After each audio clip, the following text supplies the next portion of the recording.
Hi friends, good morning. Day 5ಗೆ ಸ್ವಾಗತ. ನಾನಿವತ್ತು ಸರಸ್ವತಿಪುರಂಗೆ ಹೋಗ್ಬೇಕಿತ್ತು ಸ್ಟೂಲ್ ಎತ್ಕೊಬರೋಕ್ಕೆ ನನ್ನ ಗಾಡಿಗೆ ಸ್ಟೂಲ್ ಹಾಕೊಂಡು ಅಲ್ಲಿಂದ ನಾವು ಹೊರಟಿದ್ದೆ ಡೈರೆಕ್ಟ್ ದಾಸಕೊಪ್ಲು. ಅಂದರೆ ನಾನು ಗದ್ಗೆ ರೂಟಲ್ಲಿರೋ ದಾಸಕೊಪ್ಲಿಗೆ ಹೋದೆ.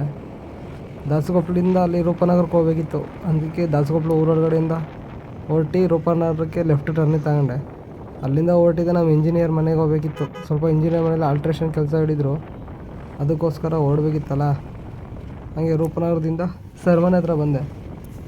ಸರ್ ಹತ್ರ ಬರೋಷ್ಟರಲ್ಲಿ ನಮ್ಮ ಅಣ್ಣ ಆಲ್ರೆಡಿ ನನಗೂ ಮೊದಲೇ ಬಂದಿದ್ದರು. ನೆಕ್ಸ್ಟ್ ನಾನು ಒಳಗಡೆ ಹೋಗಿ ಎಲ್ಲೆಲ್ಲಿ ಏನೇನು ಅಂತ ನಮ್ಮ ಅಣ್ಣ ಆಲ್ರೆಡಿ ಪ್ಲೇಟೆಲ್ಲ ಮಾರ್ಕ್ ಮಾಡ್ತಿದ್ರು. ಅದನ್ನೆಲ್ಲ ನಾನು ವೀಡಿಯೋ ಮಾಡ್ಕೊಂಡೆ ಒಂದು ರೌಂಡು. ಜೊತೆಗೆ ನಮ್ಮ ಹುಡುಗನೂ ಬಂದ. ಅದಾದಮೇಲೆ ಅವರೆಲ್ಲ ಹೇಳಿ ತೋರಿಸ್ಕೊಟ್ಟಾದ್ಮೇಲೆ ನಾನು ಕಟಿಂಗ್ ಮಾಡೋಕ್ಕೆ ಶುರು ಮಾಡಿದೆ. ಅದೇನಾಗಿದೆ ಅಂದರೆ ರೂಮಲ್ಲಿ ಎಲ್ಲೂ ಗಾಡಿ ಹೋಗಿ ಜಾಗ ಇರಲಿಲ್ಲ. ಕಟಿಂಗ್ ಮಾಡ್ಬೇಕಾದ್ರೆ ಧೂಳೆಲ್ಲ ಒಂದೇ ಕಡೆ ಕೂತ್ಕೊಂಡು ವೀಡಿಯೋವನ್ನು ಕರೆಕ್ಟಾಗಿ ಮಾಡೋಕ್ಕಾಗಲಿಲ್ಲ ನನಗಲ್ಲಿ. ಹಂಗಿದ್ರು ಧೂಳು ಕುಡ್ಕೊಂಡು ಮೆಜರ್ಮೆಂಟ್ ಟೇಪ್ ತಗೊಂಡು ಅಳತೆ ಮಾಡ್ಕೊಂಡು ಇಷ್ಟಿಷ್ಟೇ ಅಳತೆ ಕರೆಕ್ಟಾಗಿ ಮಾಡೋಕೆ ಅಂತ ಹೇಳಿದರು.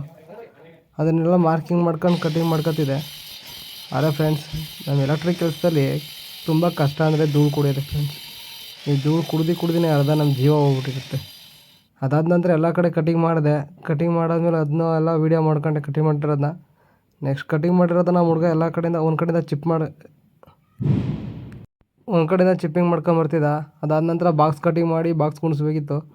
ಅದನ್ನೆಲ್ಲ ಕಟಿಂಗ್ ಮಾಡ್ಕೊಂಡೆ. ಅಷ್ಟರಲ್ಲಿ ನನ್ನ ಫೋನ್ ಸ್ವಿಚ್ ಆಫ್ ಆಯಿತು. ಇವತ್ತಿನ ವೀಡಿಯೋ ಇಷ್ಟೇ ಫ್ರೆಂಡ್ಸ್.